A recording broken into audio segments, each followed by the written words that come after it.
Two women, same city, same name, killed days apart. Was it a tragic coincidence or a hit gone wrong that covered up a second murder? Today, we follow the timeline, the evidence, and the theories that still divide investigators and families. Hey T-Squad, it's Kirsty. Welcome to Dropping the True Crime Tea. This case is one of the most haunting in Texas. Two women named Mary Morris murdered in October 2000. I'll walk you through each scene, what police found, and why this mystery refuses to close. Early on October 12th, 2000, Mary Lou Morris left her Baytown home for work and never arrived. That evening, deputies found her Chevy Lumina burned in a secluded drainage area a few miles from her house. Identification came by tooth fragments because the fire was so intense. Investigators said this was clearly homicide, not an accident. The burn scene stood out. A heavy accelerant had been used, nearby trees were singed, much of her jewelry melted, but her wedding ring was missing. Her purse was gone, yet no charges ever hit her cards. Someone later called her husband's unlisted number asking for Mary. The calls traced back to a Baytown apartment, but the lead went nowhere. Why it matters? There were no obvious enemies and very little physical evidence, which makes the crime feel stranger on stranger rare, but not impossible. It's also the kind of scene someone meticulously planned to erase trace evidence. 4 days later, on October 15th, Dr.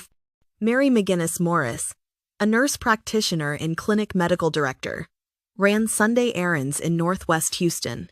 At an Eckerd store near U.S. Clinic Ennis, 290 in West Little York, she phoned a friend to say someone there gave her the creeps. Within about 15 minutes, she dialed 911. The recording has never been released, but families say it captured her final moments. The next morning, a wrecker driver found her body in her company Dodge Intrepid on West Little York. She had been beaten and shot once in the head. Crucial details. The scene first looked like a suicide because her own family gun was at the site, but evidence of a struggle, blood on the passenger door, an open door with keys outside, and signs she may have been gagged told a very different story. Security concerns had escalated in the week before her death. A death to her note appeared on a desk calendar at work. A coworker had caused disturbances. She had recently started carrying that gun. Phone records show a 4-minute completed call to Mary's phone about 2 hours after her 911 call.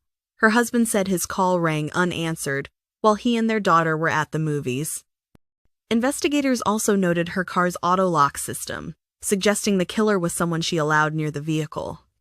Families of both women have long wondered if a hit meant for Mary McGinnis first struck the wrong Mary.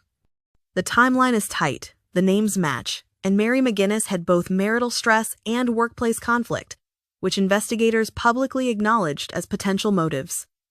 Police, however, have repeatedly said they've found no proof the cases are linked, and emphasize that professional killers rarely mix up targets.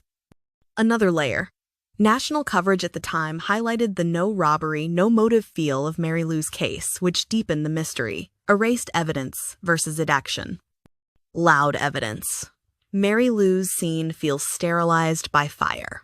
Mary McGinnis's scene is messy and personal. Two very different signatures in 4 days. The calls, unlisted number calls to Jay Morris after Mary Lou's murder. A 4-minute call on Mary McGinnis's phone records that conflicts with recollections. Both strands dangle. The missing ring, reported missing in Mary McGinnis's case, later seen worn by her teen daughter. The family said they eventually found it. That raises questions about what was really taken and why.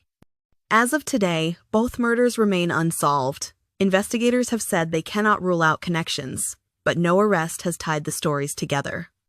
If you know anything about either case, contact the Harris County Sheriff's Office or Crime Stoppers at 713-222-TIPS. Tips can be submitted anonymously. 2 Marys, 2 families still waiting. If these cases connect, one mistake may have cost 2 lives. If they don't, lightning struck twice in the worst possible way. Either way, the truth is still out there. This is Kirsty, and you've been listening to Dropping the True Crime Tea. Follow for the next deep dive and share this episode to keep the pressure on.